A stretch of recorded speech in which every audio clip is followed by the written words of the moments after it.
Yo guys, what's going on? Welcome back to another video on the channel. Now in today's video guys, I'm going to be bringing you my Monday Night Raw review for January, I believe that is the 13th, 2019. Now I'm recording this a bit late, so I do apologize about that. But I basically just read a whole script, and yeah. So guys, let's just go ahead, let's get straight into it. So, the first match, or the first thing that happened on the show, was we had the much anticipated Randy Orton versus AJ Styles match. However, it had somewhat of a twist. So, basically the two were bickering back and forth about the Royal Rumble and whatnot, and then all of a sudden, we hear the Scottish psychopath Drew McIntyre's theme song. He ends up coming out, and he basically announces that he's going to be a part of this match, and the OC does end up trying to intervene on AJ Styles' behalf, but Randy Orton gives them an RKO, and then they eat a Claymore kick as well, and then when the break is done, the commercial break, we get into the matchup. Now, this was very hard-hitting, and this was a very, very good match, and we actually got a fun segment at the end. So Drew McIntyre was taken out on the outside, and it was just Styles and Orton like it should have been.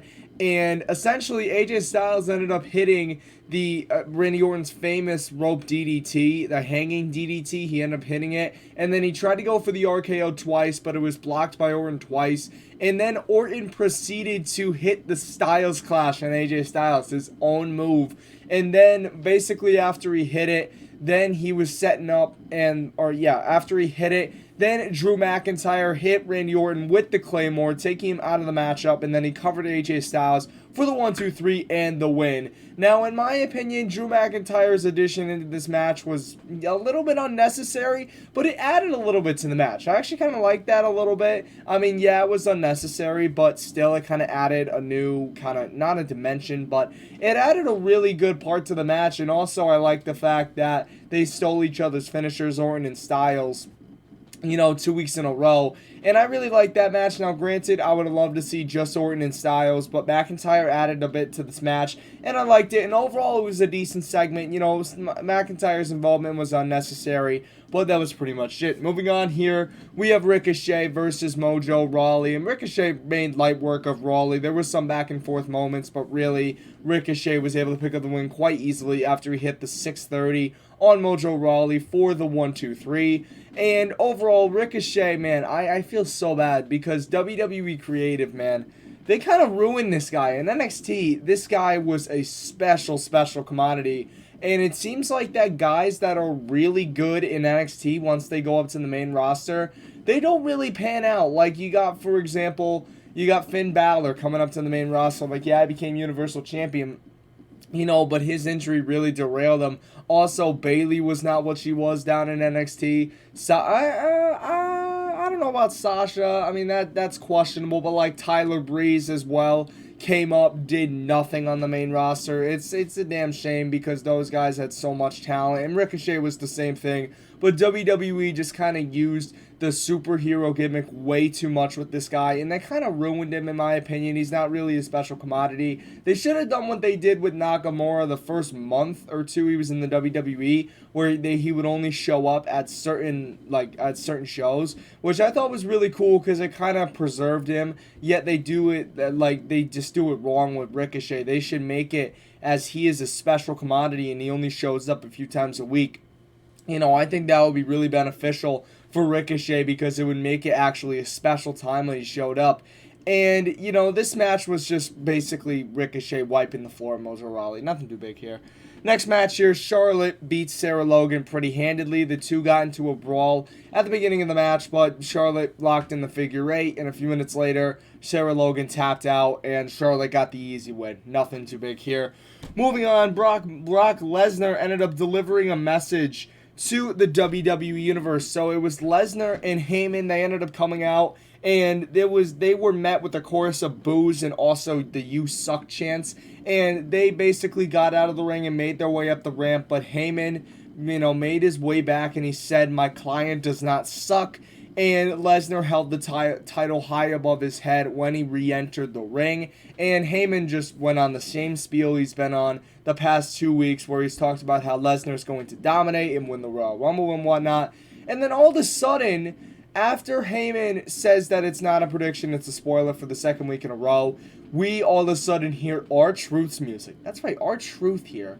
And R-Truth comes out, and he actually makes a reference to John Cena, saying that my childhood hero John Cena said never give up, and that's why I'm declaring for the Royal Rumble. So he declared, and then he said he was going to throw Paul Heyman over the top rope. So we got a bit of a miscommunication there. Paul Heyman later in the promo called him an idiot, and also that nobody likes him.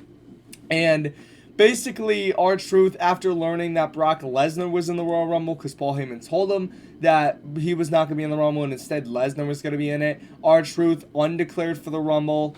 And basically, he kind of did his spiel, and then this was actually really, really funny. So basically, Paul Heyman, R-Truth, said that he doesn't want to go to Sioux Falls City, which, oh my goodness, that was actually hysterical. I actually was laughing at that a little bit. And Heyman called him an idiot, saying Suplex City, kind of, spelling it out for him. And R-Truth did his little spiel at the end, and Lesnar clotheslined him, absolutely obliterated him with an M5, and then proceeded to say to R-Truth, that's what's up. And I thought that was really cool by Lesnar, and he's just a better character when it looks like he's having fun. And he was laughing a few times during this promo. I mean, and the thing is with the WWE superstars, it's just a damn shame once again. Booking ruins the guys that have a lot of charisma. For example, Street Profits. They're forced to make these pop culture references and whatnot. Like, it feels forced. Yet R-Truth and Brock Lesnar, when they do humor like they did last night, it really doesn't come across as forced. It more, I don't know. Maybe it's because of the character that's who are playing or the actors behind it. But I just feel that the Street Profits are kind of forced. And there's other guys, too, that humor in the WWE, like most humor, feels forced. And that they have to make references in order to stay in kind of the running and the... Alexa, stop. Sorry for that little mishap there. And there we go. So anyway, it kind of feels forced now in the WWE. Like they have to, make pop culture references in order to kind of stay relevant. Yet when you have guys like R-Truth and Brock Lesnar in the ring, it doesn't come across as forced. They don't have to make pop culture references. They can just kind of do their own thing, and the crowd's they're gonna get a reaction out of the crowd, which is really cool. Overall, I thought this was really funny, and this was actually one of the brighter parts of Raw as well. It made me laugh a little bit. And by the way, Mojo Rawley ended up pinning R-Truth to win the 24/7 title after he was laid out by Brock Lesnar. So I'm just going to put that little tidbit in there.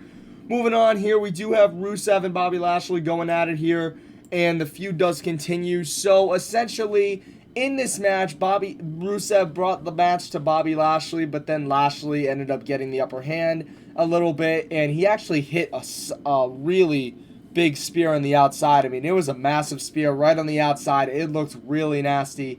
And pretty much that was it. And Rusev hit a couple of moves. And basically, there was some momentum back after Bobby Lashley ended up hitting the ring post pretty hard. And basically, Rusev was getting ready to cinch in his patented accolade when all of a sudden Lana does interfere in this match, and she does distract Rusev. Wow, I called her a he. God, man. I might get some hate for that, but anyway. So basically, then Lana distracts her, and that gives Bobby Lashley an opening to hit some moves. And then as both men are down in the ring after a double clothesline, out comes Liv Morgan, who got involved, who made a return, I believe, 3 weeks ago or 2 weeks ago on the wedding edition of Monday Night Raw on the last episode of 2019. Anyway, though, as we move on here, Liv Morgan does come out, and she is met by a cold drink on behalf of Lana, the server. Basically, she served up a pretty cold drink, and she took a drink from the audience and threw it in the face of Liv Morgan, and that distracted Rusev enough to give Bobby Lashley an opening and hit basically a spine-shattering spear, and then he picked up the 1-2-3, and he got the win. And later, after the match, Lana did challenge Liv Morgan and Rusev to a mixed tag team match next week. So, I mean, that could be interesting. Mixed tag team matches could be pretty good if booked correctly. What do I think? I think it's just repetitive. I mean, I don't know. I think that this is a shame how Bobby Lashley and Rusev are both used. you know, I think that Bobby Lashley and Rusev have the potential to be world champions, and yet they're just being used in a stupid love triangle. It's like Rusev has already been through the same song and dance as well, because he was in a feud with Dolph Ziggler in what, like 2015, and it was a technically it was like a love square between him, Lana, Dolph Ziggler, and Summer Rae. I mean, that's just, oh god, that won worst storyline of the year, I think, by Wrestling Observer in 2015, and that was pretty bad. And I feel that, once again, this is just, okay, and I'm uneven here. That is perfect, man. That is absolutely perfect. Anyway, but yeah, I mean, I don't know, man. I don't like these love storylines. I just really don't like them. I'd rather see the wrestling, and trust me, these guys, if given the opportunity, can be fantastic. I mean, Lashley has had good matches, and Rusev has had pretty good matches as well. Yet, for some reason, WWE books these love storylines and think people are going to buy in, and that's just not the case, man, at least for the IWC, Internet Wrestling Community. But, you know, it's just, I don't know. I don't like these love storylines, man. Get these guys in the ring. Put them in actual feuds with actual meaning. Like, what are they going to gain out of this? Like, seriously, it's so stupid. Anyway, we're going to move on here. So, the contract signing between Becky Lynch and Asuka. So, basically, what happened was, you know, Kairi Sane kind of taunted Becky Lynch using an umbrella, and Becky Lynch told her to get out of the ring and even threw the umbrella out of the ring. And Asuka was the first woman to sign the contract. Becky signed the contract. And then as they were kind of wrapping it up, Asuka all of a sudden hits the green, or basically shoots the green mist right in the face of Becky Lynch, and she is clearly in pain. It burns. And then basically Asuka and Kairi Sane are up the ramp, and they're all smiles and giggles and whatnot, like little schoolgirls. And then we get a great promo by Becky Lynch. She basically says that they were trying to hide Asuka from her, and that you have basically all the money and whatnot, and yet they were trying to hide you from me. And she says, if I lose at the Royal Rumble, I'm gonna go down swinging. And just the way she cut this promo, the intensity that she had, was perfect. I loved every second of it. Becky Lynch, when she is given a mic and when she has a proper script, she can cut a scathing promo. I mean, it's just insane. She is really good. And if she's given a good damn script, then she could be amazing in terms of promos. I mean, she could cut some damn good promos, and really, really good. Overall, what do I think of this? I think that this match might be interesting to watch at the Rumble. I'm not going to be particularly interested,